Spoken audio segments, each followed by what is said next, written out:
네, 하나님 말씀 느헤미야 10장입니다. 느헤미야 10장 전체를 말씀을 통해 살펴볼 텐데요. 10장 28절부터 39절까지 말씀만 제가 봉독해 올립니다. 느헤미야 강의를 계속하고 있죠. 느헤미야서 오늘 10장의 말씀을 함께 나누는데요. 제가 20살 때였을 거예요. 대학교 이제 갓 입학해서 20살 때 성인이 되어가지고 인감도장 있잖아요.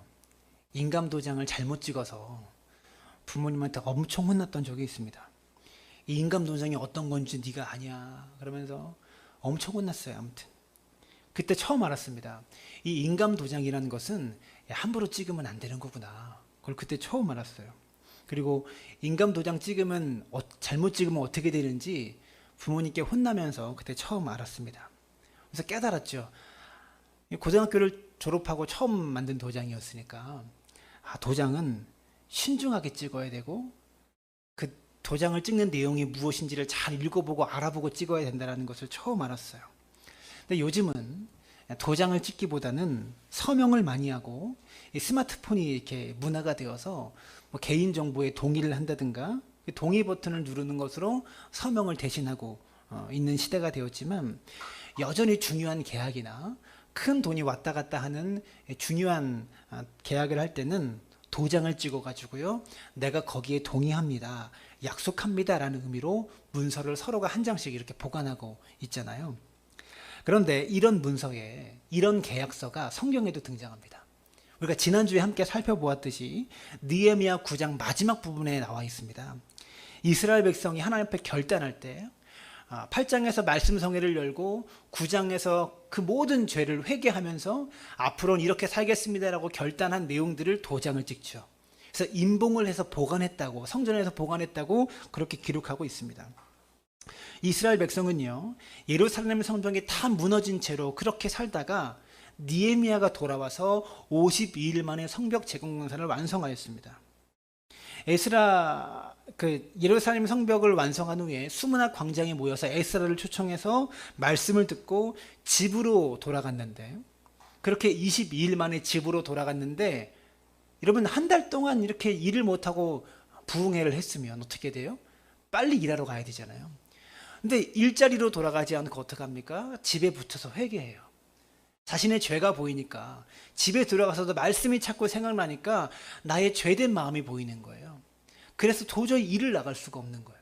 그래서 집에서 회개를 시작합니다. 굵은 베옷을 입고 금식을 하면서 자신의 슬픔과 아픔을 하나님 앞에 회개하면서 금식하는데, 어떻게 했다고요? 사람들이 다 모여서 예루살렘 성전에 딱 모아놓고 금식성회를 연 게 아니라 각자의 집에서 하나님 앞에 죄송한 마음으로 금식을 시작했는데, 금식 기도를 하다 보니까 집에서 기도하는 게 편해요? 교회에서 기도하는 게 편해요? 그래서 금식을 시작했다가 기도하러 교회를 갔는데 이 집사님도 와 있고 김 집사님도 와 있고 박 집사님도 와 있고 막 그러면서 이스라엘 민족 거의 다가 모여서 교회에서 금식하고 있는 거예요. 예루살렘 성전에서. 그래서 모여서 그 자리에서 또 금식성회가 펼쳐진 거예요. 그러면서 지금 이 문서까지 쓰게 된 거거든요. 우리가 어떻게 살겠습니다. 예루살렘 성전에 그렇게 모여든 백성들이 우리가 하나님 말씀대로 그 말씀에 순종하며 살지 않았기 때문에 이런 일이 벌어졌던 것이고, 이제 하나님 말씀에 순종하여 살겠습니다라고 결단의 내용들을 문서로 기록합니다. 그리고 문서에 도장을 찍고 임봉을 해가지고 예루살렘 성전에 보관하고 있는 내용이 지난주 마지막 부분의 내용이었습니다. 오늘 느헤미야 10장 1절은 이렇게 시작됩니다. 10장 1절 보세요. 그 임봉한 자는 하가라의 아들 총독 느헤미야와 시드기야. 그 임봉한 자가 뭐예요? 그 결심을 쭉 적은 다음에 도장을 찍은 사람들의 명단이 지금 오늘 10장에 나오고 있는 거예요. 총독 느헤미야가 제일 먼저 도장을 찍고, 여기에 도장을 찍은 사람들이 1절부터 8절까지 쫙 보시면 사람의 이름이 계속 나오는데요, 제사장 22명이 도장을 찍어요. 그리고 9절부터는 레위인들 17명이 도장을 찍습니다. 그리고 10절부터는 백성의 대표들 44명이 도장을 찍어요. 이렇게 총 84명의 사람들이 문서에 도장을 찍습니다. 1절부터 27절까지 꼭 84명의 사람의 이름이 명단이 등장하죠. 그리고 28절을 보시면 그 남은 백성들과 제사장들과 레위 사람들과 문지기들과 노래하는 자들과 느드님 사람들과 이런 사람들이 다 도장을 찍었다고 성경을 기록하고 있는 거예요. 그러니까 엄청나게 많은 사람들이 도장을 다 찍은 거죠. 여러분, 명단에 이름이 기록된다는 거 참 중요한 겁니다. 쉽게 볼 수 있는 게 아니에요. 우리가 독립선언서를 이렇게 낭독할 때 독립선언서 밑에 있는 그 52인의 명단을 역사에 기록해 놓고 있는 것처럼 문서에 도장을 찍은 사람의 이름이 참 중요하다라는 그런 얘기죠. 근데 더 중요한 것은요, 무슨 내용의 도장을 찍었는가, 그 문서에 어떤 내용에 동의를 해서 도장을 찍었는가, 이게 더 중요한 거 아니겠어요? 오늘 느헤미야서 10장은 그 결단의 내용, 어떠한 내용의 도장을 찍었는가를 우리가 함께 살펴보면서 이 코로나19로 힘든 이 시대에 우리 그리스도인들이 어떠한 점을 새롭게 신앙의 결단을 해야 되는가를 함께 살펴보며 하나님 앞에 나아갔으면 좋겠습니다. 우선 첫 번째로 코로나19 이 어려운 시대에 우리가 어떤 것을 결단해야 되는가? 첫 번째로 가정의 거룩을 결단해야 됩니다. 가정의 거룩을 결단해야 된다는 그런 말이에요. 29절 한번 보세요. 어떤 내용에 이들이 동의해서 도장을 찍었냐면 29절을 보시면 다 그들의 형제 귀족들을 따라 저주로 맹세하길. 여기서 말하는 저주는 하나님 말씀에 순종하지 않으면 우리가 저주를 받을 거라는 그런 말이에요. 그 내용으로 맹세했다는 그런 얘기입니다. 우리가 하나님의 종 모세를 통하여 주신 하나님의 율법을 따라 우리 주 여호와의 모든 계명과 규례와 율례를 지켜 행하여, 즉 하나님이 모세를 통해서 주신 율법과 계명을 지키겠습니다라고 지금 이들이 결단하고 있는 거예요. 여러분, 죄는 어떠한 항목이나 어떠한 목록이 아닙니다. 어떠한 항목을 지키지 않았기 때문에 죄다, 이게 아니라 죄는 무엇인지 아세요? 죄는 방향성이에요. 율법의 목록을 글자 그대로 지켜나가겠습니다. 그래서 그것을 못 지켰을 때 죄가 되는 게 아니라 더 중요한 것은 죄는 방향성이다라는 거죠. 원래 죄라는 뜻이요, 히브리어, 헬라어로 하마르티아라는 뜻이에요. 관역에서 빗나가다. 그러니까 방향을 잘못 조정했기 때문에 관역에 맞지 않는 방향이 잘못된 것을 죄라고 말하는 거죠. 그래서 지난주에 살펴본 느헤미야 9장 26절은 이렇게 표현합니다. 그들은 순종하지 아니하고 주를 거역하여 주의 율법을 등졌다는 거예요. 조상들이 어떻게 하나님께 범죄했는가, 조상들이 범죄한 죄의 목록들을 말하지 않았어요. 뭐 간음했고 거짓말했고 불순종했고 뭐 그런 죄의 목록들을 말한 것이 아니라 하나님을 등졌다. 등졌기 때문에 우상 숭배했다. 즉 방향이 잘못되었다라는 거죠. 하나님을 등지니까 방향이 잘못되니까 율법도 순종하지 않았고 말씀도 듣지 않았고 악행만 계속하며 살았기 때문에 우리 민족이 포로가 되었다. 이것을 깨달았다는 말입니다.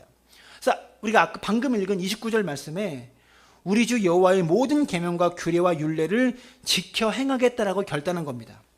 그렇게 결단하면서 도장에 찍은 문서의 첫 번째 조항이 등장하는데요. 30절을 보시면 우리 딸들을 이 땅 백성에게 주지 아니하고 우리 아들들을 위하여 그들의 딸들을 데려오지 아니하며, 하나님 말씀을 잘 지키겠습니다라는 내용의 계약서 맨 윗부분에 딱 들어가 있고요. 조항으로 첫 번째 조항 밑에 1번 조항으로 뭐냐면 이방 사람들과 우리 자녀들을 결혼시키지 않겠다는 게 첫 번째 조항이었어요. 이해가 되세요? 중요한 기본적인 내용이 잘 이행하겠습니다라는 내용이 딱 이렇게 맨 위에 나오고 1번 이방인들과 우리 자녀를 결혼시키지 않겠습니다가 1번 항목으로 등장하고 있는 거라고요. 여러분, 예배를 잘 드리겠습니다. 뭐 새벽기도 열심히 하겠습니다. 더 열심히 헌신하겠습니다. 이런 조항, 이런 약속이 아니라 그런 내용에 들어있으면 우리가 이해할 수 있겠죠. 그런데 제일 먼저 나오는 조항이 이방 사람들과의 결혼 문제를 첫 번째 조항으로 내세웠다라는 거죠. 여러분, 왜 하나님 말씀을 잘 지키겠습니다, 순종하겠습니다라는 그런 계약서, 이런 약속의 문서 첫 번째로 이행 내용에서 왜 결혼 문제를 다루고 있을까요? 여러분, 결혼은 한 가정의 출발입니다. 우리가 하나님 앞에 거룩하게 살겠습니다라고 말할 때 한 가정의 출발인 가정에서부터 바르게 출발해야 거룩한 삶이 시작될 수 있다는 그런 말이에요.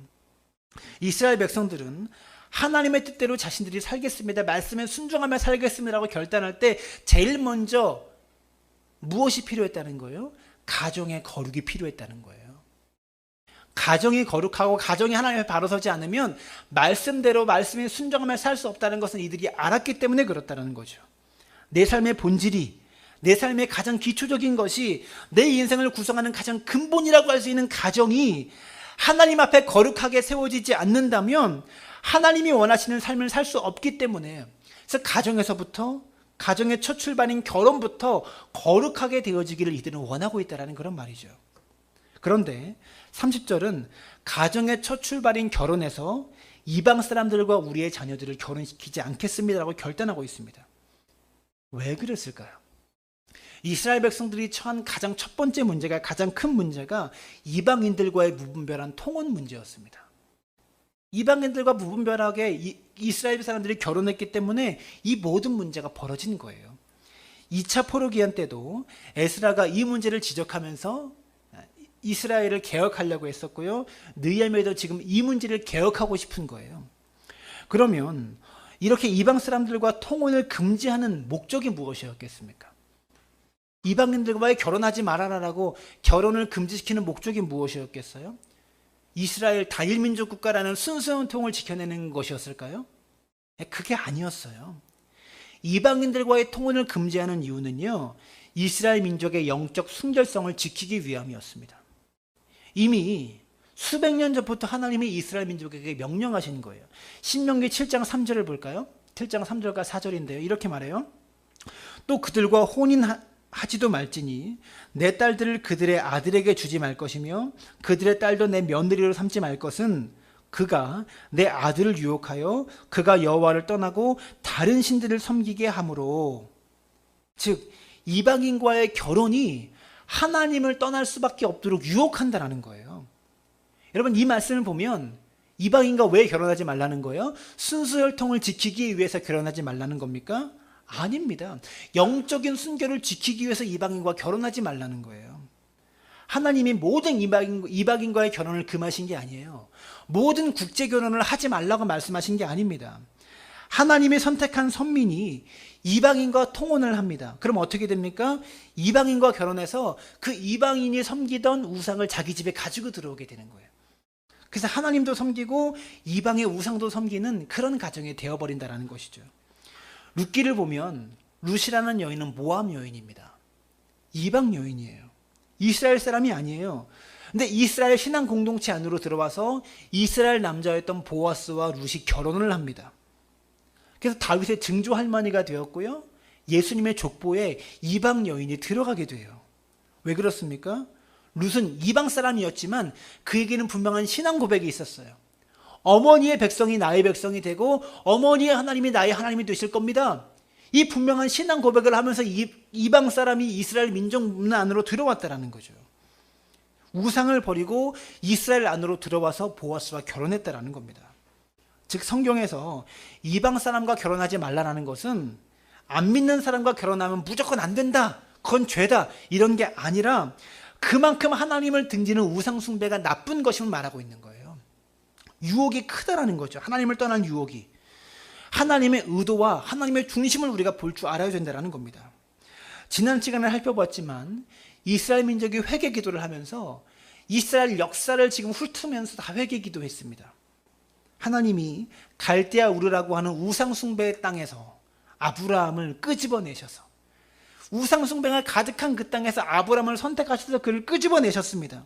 그래서 이 아브라함을 통하여 하나님만 섬기는 큰 민족을 만들기로 결심을 하세요. 그래서 아브라함을 우상 숭배가 가득한 우상 장사하는 그 가정에서 끄집어내셔서 애굽 땅을 통하여 큰 민족을 드디어 이루게 하셨습니다. 200만이라고 하는 어마어마한 숫자의 민족으로 성장하게 하셨어요. 그래서 마침내 출애굽을 해서 광야 생활을 하는 가운데 하나님의 은혜를 잊어버리고 이들이 금송아지 우상을 숭배합니다. 드디어 가나안 땅을 정복해서 젖과 꿀이 흐르는 가나안 땅에 들어가서 살면서도 그 땅의 우상을 섬기는 이방 여인들과 결혼을 합니다. 그래서 또 우상 숭배를 해요. 그러면서 가나안 땅 안에서 사사기 시대가 지나가죠. 이 사사기 시대 동안에 지독하게 반복되는 것이 우상 숭배입니다. 12번의 사이클로 우상 숭배가 계속해서 반복돼서 그들이 망하고 사사가 또 구원하고 또 우상 숭배하는 사이클이 12번이나 지긋지긋하게 반복된다고요. 그리고 왕정 시대를 거치면서 솔로몬 이후에 솔로몬이 이방 나라의 아내들을 공주로 맞이하면서 온 이스라엘 땅에 우상이 가득하게 됩니다. 이 일로 하나님이 진노하셔서 나라가 둘로 갈라지죠. 두 나라로 갈라졌는데 여전히 북이스라엘과 남유다 두 나라가 다 우상 숭배해요. 그래서 그 우상 숭배 때문에 하나님이 두 나라를 다 망하게 하십니다. 그래서 어떻게 됩니까? 바벨론의 포로로 끌려가게 되죠. 바벨론에 끌려가서 그 나라 여인들과 같이 통혼을 내서 우상을 받아들이고 이제 포로로 귀환돼서 지금 이스라엘 땅에 돌아와서 성벽을 재건하고 살았는데도 여전히 우상을 버리지 못한 자신들의 모습을 발견한 거예요. 그러면서 우리가 놓친 이 이방 사람들과의 통혼 문제가 우리 선조들도 이방인과 결혼해서 우상을 받아들이는 말미암아 우상 숭배의 죄를 범했고 그리고 우리 선조 때 우리가 이렇게 포로가 된 것이구나. 그게 우리의 이유구나. 이제부터는 우리가 놓치고 있었던 이 이방인과의 통혼 문제를 우리 때부터는 정확하게 지켜야겠다. 그렇게 해서 문서의 조항으로 넣어가지고 도장을 찍으면서 이들이 결단하고 있는 거예요. 사랑하는 여러분, 하나님을 경외하는 삶의 첫 출발은 어디입니까? 여러분의 가정에서부터 출발하는 거예요. 가정이 거룩해져야 되고요. 여러분의 가정이 하나님만 섬기기로 결단해야 된다는 그런 말이에요. 세계의 평화를 위해서 일하고 아프리카에 죽어가는 아이들을 돕고 그것보다 더 중요한 게 뭐냐면 내 가정, 우리 집, 내 방에서부터 하나님을 경외하는 삶이 출발해야 된다는 그런 말이에요. 기억하시길 바랍니다.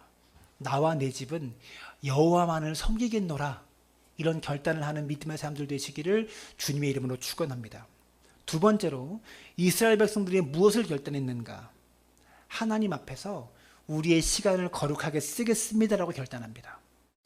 시간을 하나님께 드리겠습니다라고 시간의 거룩을 결단했다라는 그런 말이죠. 30절에서 이방 사람들과의 통혼을 그 마음을 통하여 영적인 순결성을 지켜야 되는 것을 강조했다면 이어지는 31절을 보시면 안식일과 안식년의 규례를 지키겠다라고 결단합니다. 31절을 보세요.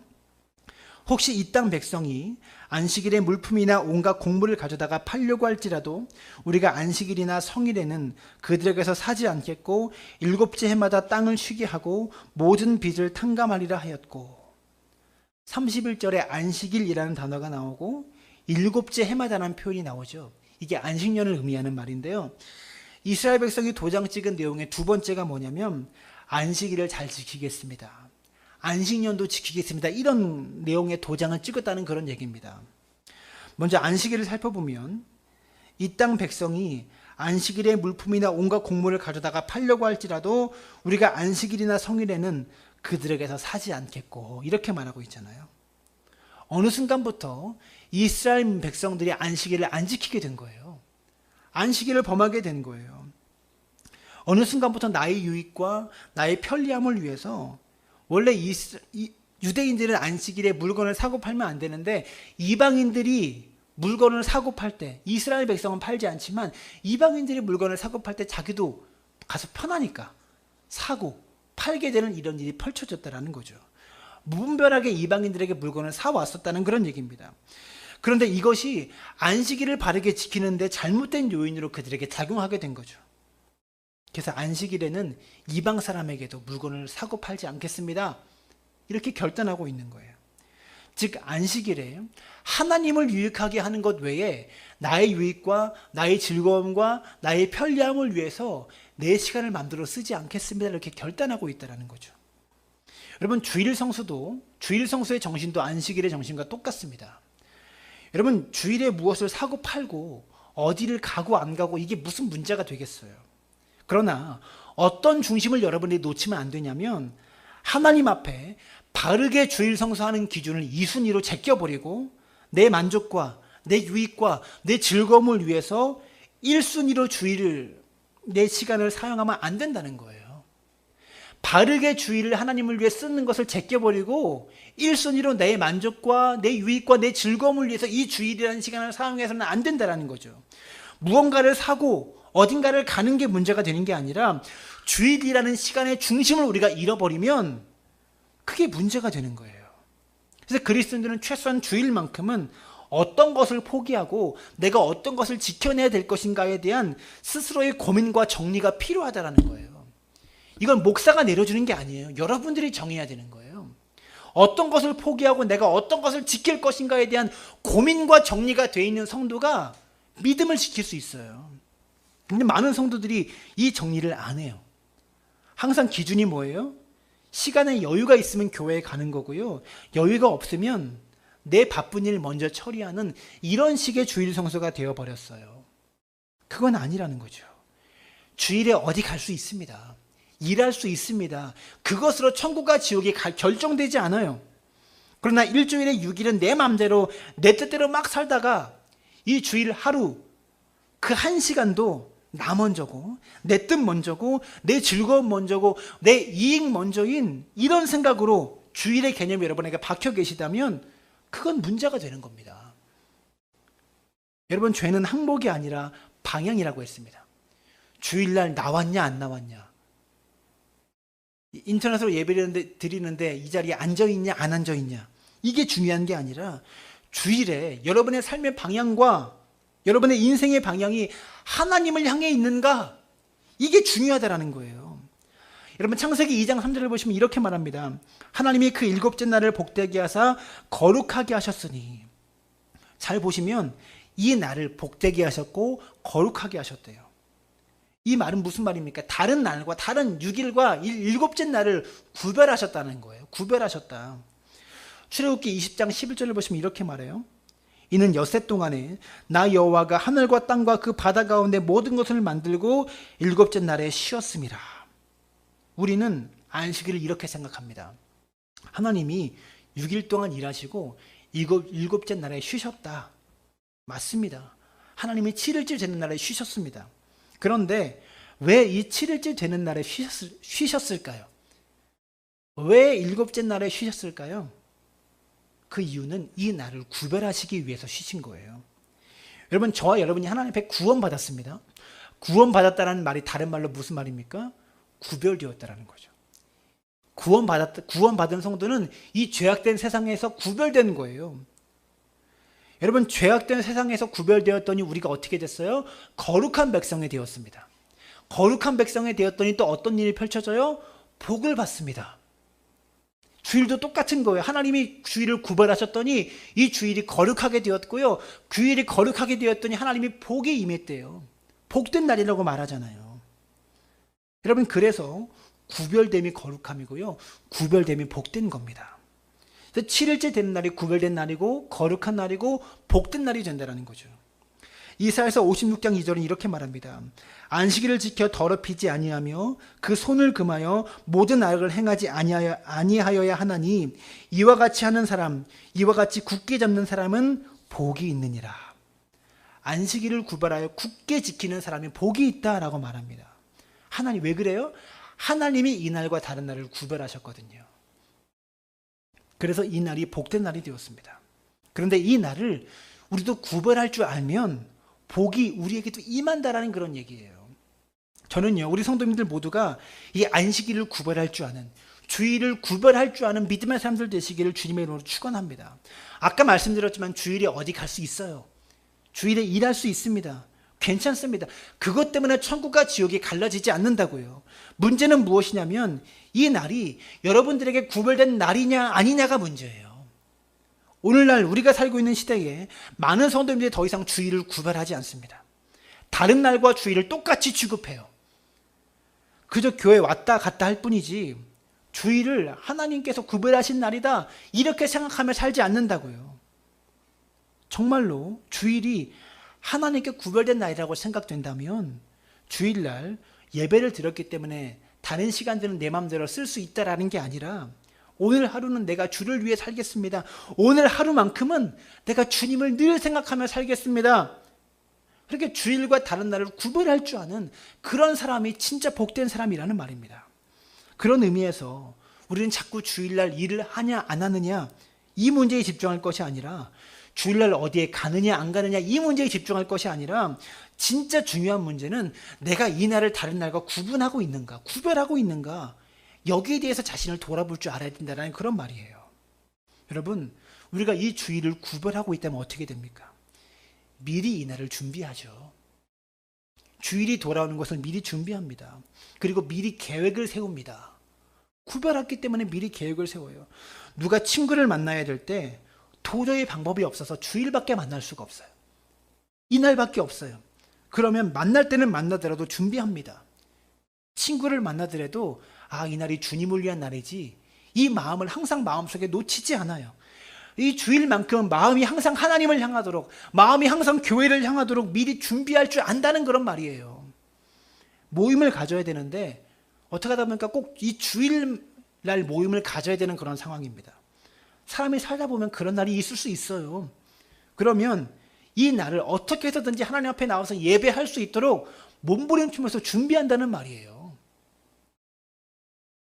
꼭 가야 되는 곳은 가고 안 가도 되는 곳은 안 가는 그런 식의 선을 그어서 준비하는 태도가 없고, 평일날 만나듯이 6일날 누구 편하게 만나듯이 아무 생각 없이 아무렇지 않게 약속 잡고 아무렇지 않게 만나는 그런 태도, 그렇게 주일에 대한 아무런 구별 없이 그렇게 살면서 주일날 시간이 남아야 와서 예배드리고 시간이 남아야 예배에 참여하고 그렇게 신앙생활을 한다는 거죠.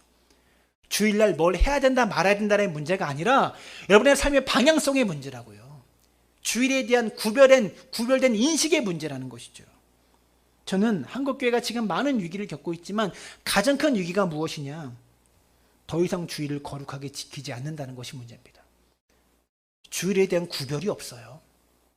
이러한 태도로 신앙생활하면서 한 세대가 다 지나가고 그 부모가 주일을 성수하는 모습을 지켜본 다음 세대, 자녀의 세대들, 주일을 어떻게 생각하겠어요? 왜 이스라엘 백성들이 안식일을 거룩하게 지키겠다고 결단하고 도장까지 찍고 있습니까? 이게 뭐 그렇게 중요한 문제라고. 중요하니까 도장 찍는 거예요. 항목까지 넣어가지고. 그들의 시간이 하나님께 드려지지 않으면 하나님을 경외하는 삶을 살 수 없기 때문에 시간의 7분의 1을 하나님께 온전히 드리지 않으면 나머지 시간에도 하나님을 경외하는 삶을 살 수 없기 때문에 이렇게 약속하고 있는 거예요. 사랑하는 여러분, 우리 사랑나무교회 모든 성도님들이 주일을 구별하여 하나님께 온전히 올려드릴 수 있는 믿음의 사람들 되시기를 주님의 이름으로 축원합니다. 마지막 세 번째로 이스라엘 백성이 무엇을 하나님께 결단하냐면 물질을 하나님을 위해 쓰기로 결단합니다. 물질의 결단을 해요. 이어지는 말씀 32절부터 39절까지 긴 말씀인데요, 끊임없이 반복되는 이야기가 있어요. 그 끊임없이 반복되는 단어가 두 가지가 나오는데요, 하나는 하나님의 전이라는 단어와 또 하나는 11조, 또 헌금과 같은 이 헌금 얘기가 계속 나와요. 하나님의 전에 뭐를 드리겠습니다, 뭐 하겠습니다, 이 얘기가 계속 나와요. 그래서 이 말씀을 잘못 들으면 헌금 많이 내라는 얘기가 또 나오겠다라고 생각하는데 그런 뜻이 아닙니다. 32절부터 보시면, 읽지는 않을게요. 32절은 본문은 보여주세요. 하나님의 전에 필요한 물품들을 쓰게 하려고 하나님의 전에 필요한 물품들이 있잖아요. 성전이 운영되는데, 그래서 이스라엘 백성들이 헌금을 낼 것을 지금 결단하고 있다는 겁니다. 하나님의 전이 운영되기 위해서 우리가 헌금을 낼 것을 결단하고 있어요.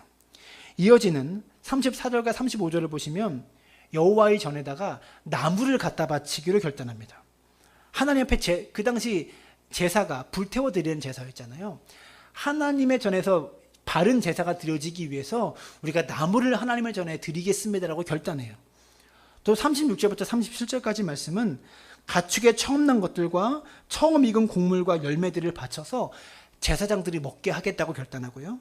또 11조를 바쳐서 레위인들이 먹고 살게 하겠다고 결단합니다. 38절부터 39절까지의 말씀은 또 보시면 계속해서 반복되는 표현이 뭐냐면 하나님의 전을 위해서 어떠한 것들을 바치겠다라는 내용이 기록되어 있어요. 그리고 여기에 도장을 찍었다는 거예요.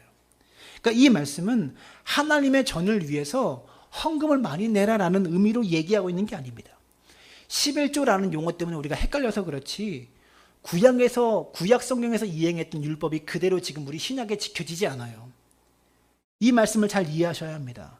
우리는 율법이 사라진 게 아니에요. 예수님께서 율법을 폐하셨습니까? 완성하셨습니까? 율법을 폐하신 게 아니라 완성하셨어요. 그래서 율법이 사라진 게 아니라 율법의 정신들이 완성돼서 우리가 지켜지고 있는 거예요. 이해가 되세요? 율법의 정신을 완성해서 우리가 새롭게 이행하고 있는 것이라고요. 이 말이 무슨 의미냐? 구약의 많은 율법들을 우리가 문자 그대로 지키지 않는다는 거예요.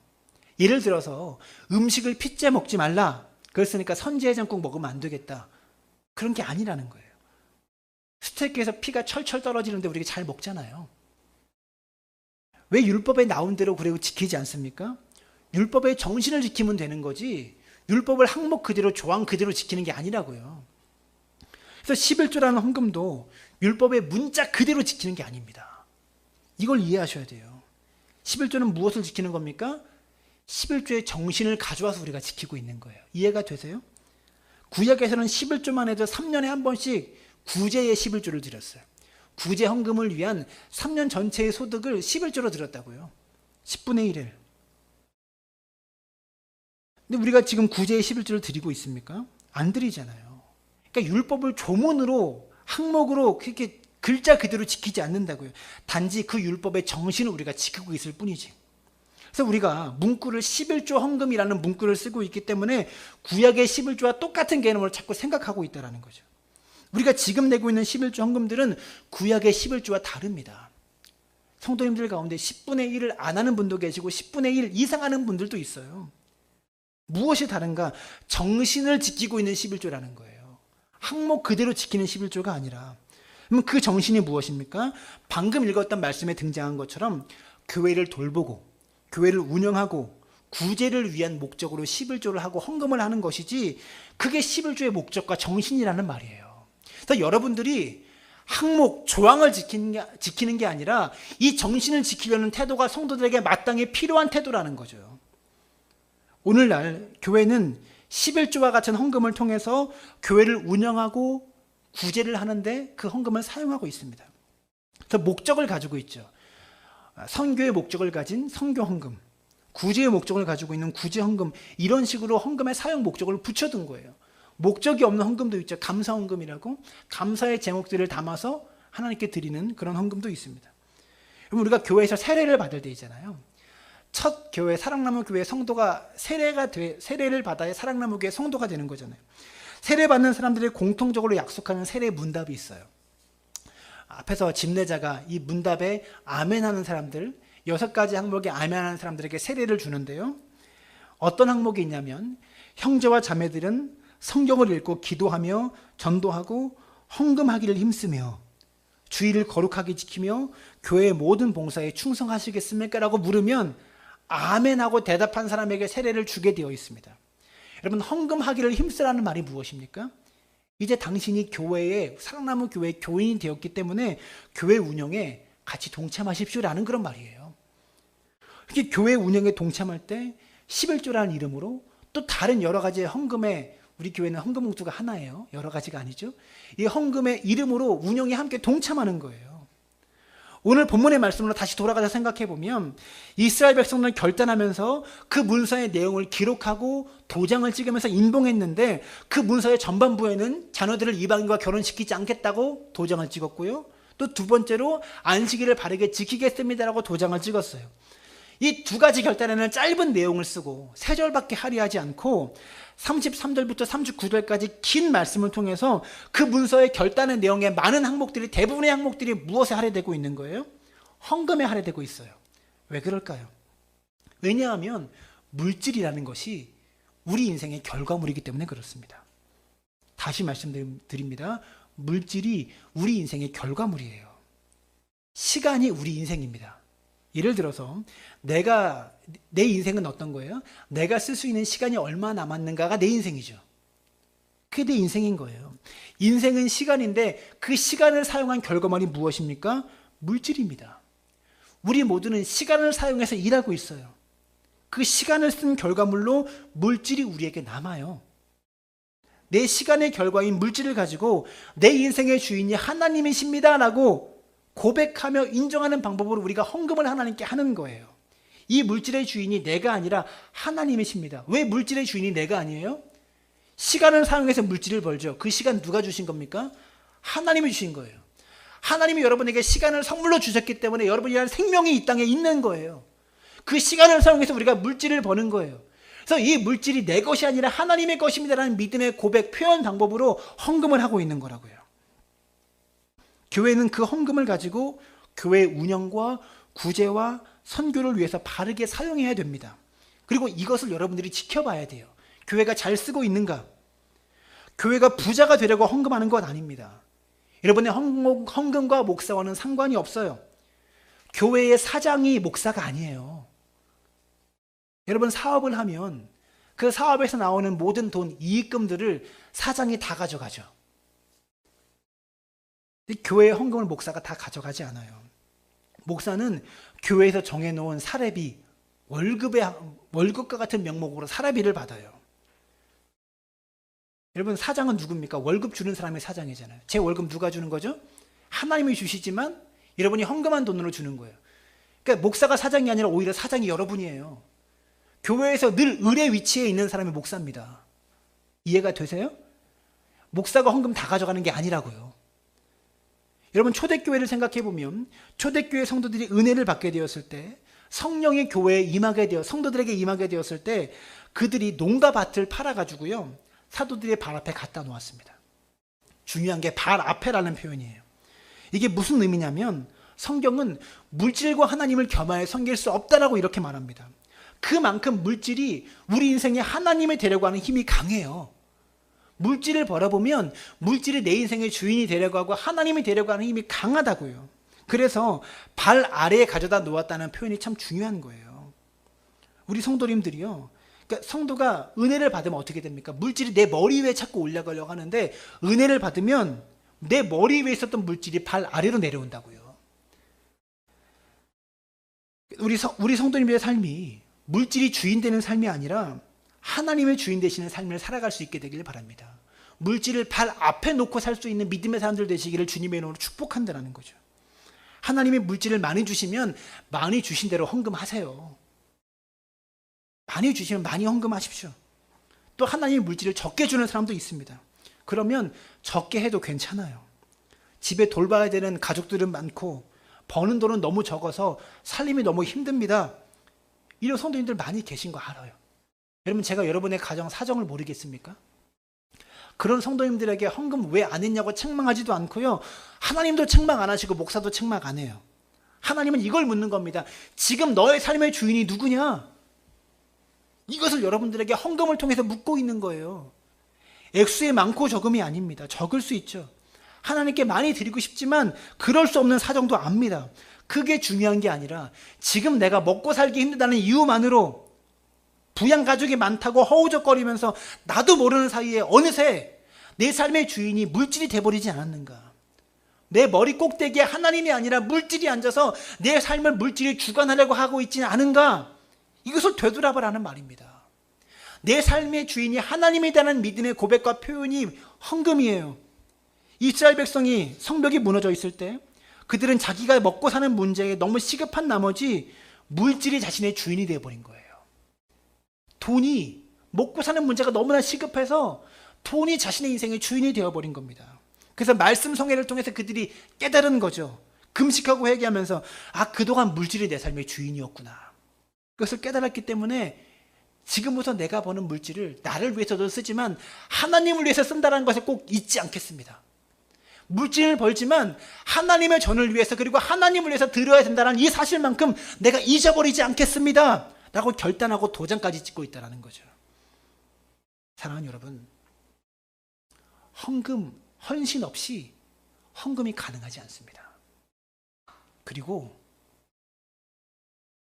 헌금 없는 헌신도 있을 수 없습니다. 기억하시길 바랍니다. 헌금하지 않으면서 난 하나님께 헌신하겠습니다, 그런 성도 거짓말입니다. 이해되세요? 헌금하지 않으면서 헌신하겠습니다라고 말하는 건 거짓말입니다.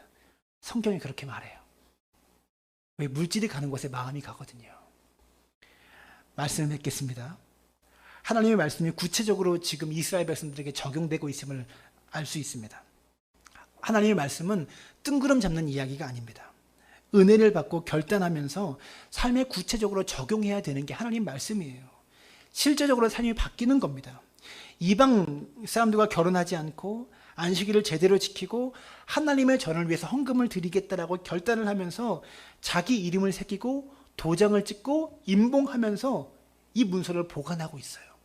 앞으로 이렇게 살겠습니다라고 구체적으로 결단하였습니다. 이스라엘 백성들이 이 결단이 잘 지켜졌는지 지켜지지 않았는지는 두고 봐야 알겠죠. 결단은 그 순간에는 다 지킬 것 같거든요. 근데 정말 이 말씀이 지켜지지 않는지는 두고 봐야 알겠죠. 선조들의 역사를 통해서 이들이 깨달았는지, 아니면 깨달았어도 행할 수 없는 것이 인간의 본성인지 지켜봐야 할 것입니다. 사랑하는 여러분, 우리가 하나님 말씀을 듣고 기도하면 하나님을 위해서 이렇게 살겠다라는 구체적인 결단이 생깁니다. 그리고 그 결단을 이행하고 실행할 수 있는 믿음의 사람들 되시기를 주님의 이름으로 축원합니다. 중요한 것은요, 물질을 나를 위해서 쓰면서도 하나님을 위해서 쓰겠다고 드리겠다라는 것을 잊지 말면서 벌어야 된다는 거예요. 이해되세요? 헌금을 많이 드리고 적게 드리라는 게 아니라 물질을 벌면서도 내 삶을 위해서 쓰지만 하나님을 위해서는 꼭 이만큼은 내겠습니다라는 결단이 여러분에게 있어야 된다는 거예요. 지금 성경은 그걸 말하는 것이지 헌금 많이 내겠다고 도장 찍은 게 아니라는 거죠. 네. 성도님들이 오해할까봐 자꾸 덧붙이게 돼요. 오늘 아침에 예배드리는 모든 성도님들이 내 삶의 가장 기초적인 부분부터 거룩해지고 내 시간이 거룩해지고 내 물질이 거룩히 구별되는 은혜가 있게 되기를 주님의 이름으로 축원합니다.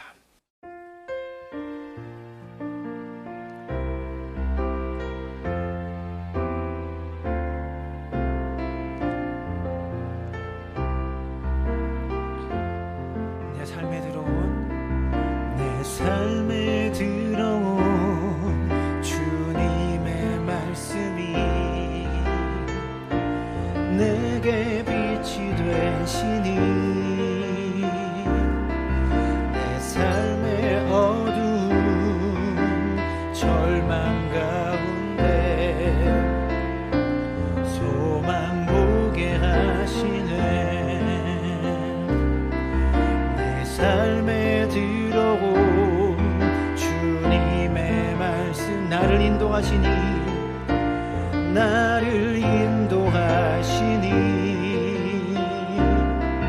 내 삶의 막막한 문제 가운데 주 뜻 보게 하시네. 말씀이 내게 역사하기를 말씀이 내게 살아있기를 하나님 말씀을 듣겠나이다. 주님의 음성을 듣겠나. 말씀이 내게 역사하기를 말씀이 내게 역사하기를 말씀이 내게 살아있기를 하나님 말씀을 듣겠나이다. 주님의 음성을 듣겠나이다. 함께 기도합니다. 사랑하는 여러분, 하나님 말씀이 들어오면 우리가 회개하게 되고요, 그 회개가 있으면 이제부터는 지나온 나의 삶을 돌아보고 청산하고 하나님께 이러이러하게 살겠습니다라는 결단이 분명히 있습니다. 오늘 이스라엘 백성은 그렇게 결단합니다. 우리 가정을 거룩히 구별하겠다고, 하나님만 섬기는 구별된 가정으로 세우겠다고 결단하고요, 우리의 시간을 구별하겠다고 결단합니다. 그리고 물질도 구별하겠다고. 헌금의 많고 적음의 설교가 아니었어요. 시간을 사용해서 물질을 벌면서 나를 위해 쓸 돈과 하나님을 위해 쓸 돈을 구별하겠다는 결단을 이들은 했다라는 거죠. 이 세 가지의 결단이 우리에게도 있게 되기를 원합니다. 사랑하는 여러분, 여러분의 가정이 구별되어지기를 원하고요, 여러분의 시간, 주일이라는 이 시간이 다른 시간과는 구별되어지기를 원하고요, 여러분의 물질이 하나님을 위해 쓸 돈이 구별되어지기를 바랍니다. 그 구별되어질 때 그 결단을 그대로 행할 수 있는 믿음의 사람들 되어지시기를 주님의 이름으로 축원합니다. 사랑하는 여러분, 여러분의 시간 누가 주신 겁니까? 여러분이 이 땅에서 살 수 있는 자격이 부여된 그 시간 누가 주신 겁니까? 하나님이 주신 겁니다. 그 하나님이 주신 시간으로 이 땅에서 살고 있는 거예요. 그래서 모든 것이 하나님이 주신 거라고요. 그런데 그 조금의 시간 구별하고 조금의 물질 구별하는 거, 그게 어려운 일 아니잖아요. 하나님이 주셔서 살고 있는데 그 하나님께 구별하여 드리는 거, 그게 뭐가 어려운 문제입니까? 함께 기도할 때 하나님, 가정의 구별, 시간의 구별, 물질의 구별을 결단하는 삶을 내가 살아갈 수 있도록, 그래서 이것을 행할 수 있는 믿음의 사람 될 수 있도록 붙잡아 달라고 우리 마음을 담아서 함께 기도하며 나아갑니다. 살아계신 아버지 하나님, 주님의 은혜와 사랑에 감사를 드립니다. 주님, 우리에게 생명 주셨는데, 이 땅에서 살 수 있는 시간들을 우리에게 마음껏 주셨는데, 하나님은 이 시간을 구별하지 못하고, 하나님은 이 시간을 사용해서 하나님 내 가족을 구별하지 못하고 내 물질을 구별하지 못하게 살고 있는 우리 어리석음이 있습니다. 하나님이여, 이 시간에 주님